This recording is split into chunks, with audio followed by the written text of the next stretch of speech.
Today, I wanted to talk about Artem Morozov versus VITALY LALETIN at East vs West 13.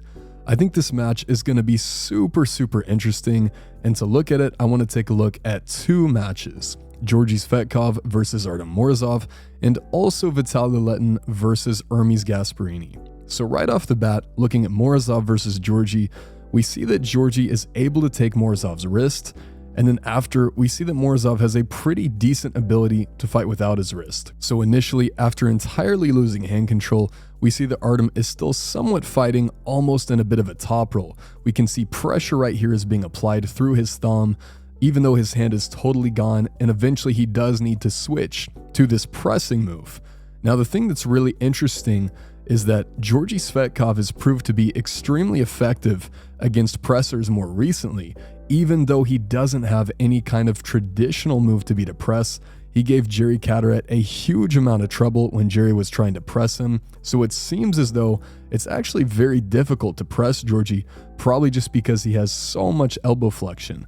So the fact that Artem Morozov is causing Georgi quite a bit of trouble here, to me says a lot about Artem's ability to pull without his wrist. Now I think probably Georgi still would have won this match even if Morozov did not foul out, but it looks like he's causing him a bit of trouble here, and potentially Vitaly's elbow flexor is going to be easier to go through than Georgi Tsvetkov's elbow flexor would be. And now let's take a look at Hermes versus Vitaly. I think that in this match, it is highly likely that Morozov is going to lose his wrist.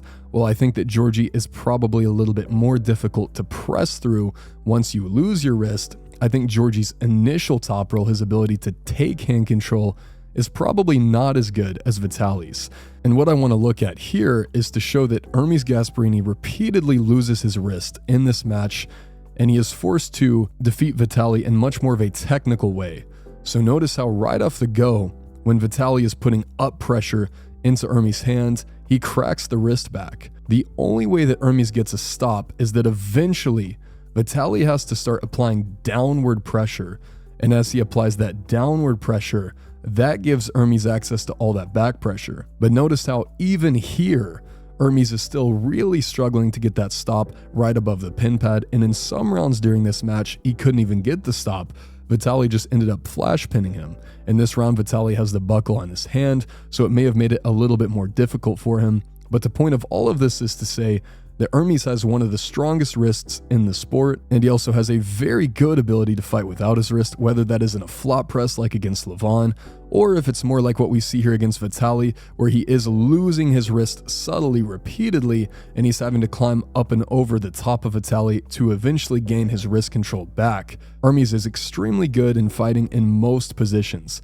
However, he never got his wrist completely flopped back like Artem Morozov did right here, and this is right off the go. So if Georgi can do this, I have a feeling that Vitaly can probably do the same thing. So then it's going to be whether or not Morozov can flop press through Vitaly, or if he can do something a little bit closer to what Hermes did, where he loses his wrist, but he causes Vitaly to lose his wrist as well, and then he just slowly climbs up and over the top of Vitaly, and maybe he uses a flop press at some point down the road. And to be honest, I really have no clue what's going to happen here. I am going to favor VITALY LALETIN just a little bit because I think he has some better recent results, and Artem had been dealing with some health issues a little bit more recently, so I think probably Vitaly is closer to a peak level than Artem is at the moment. And also because of the fact that we did see multiple rounds where Vitaly either flash pinned or was really close to flash pinning Hermes, I have a feeling that's a real possibility against Morozov as well. So let me know what you guys think about this match, but I'm thinking maybe 55-45, maybe 60-40 Vitaly, where I think it's pretty likely that he takes the wrist and then can hit sideways hard enough in order to get the pin, or maybe he even just flash pins him, he uses a lot of speed. But I think there's still a pretty solid chance that Morozov can either do what Hermes did, or he can manage to do what Dave Chafee did and flop press Vitaly. And we are now just a few days out from match day.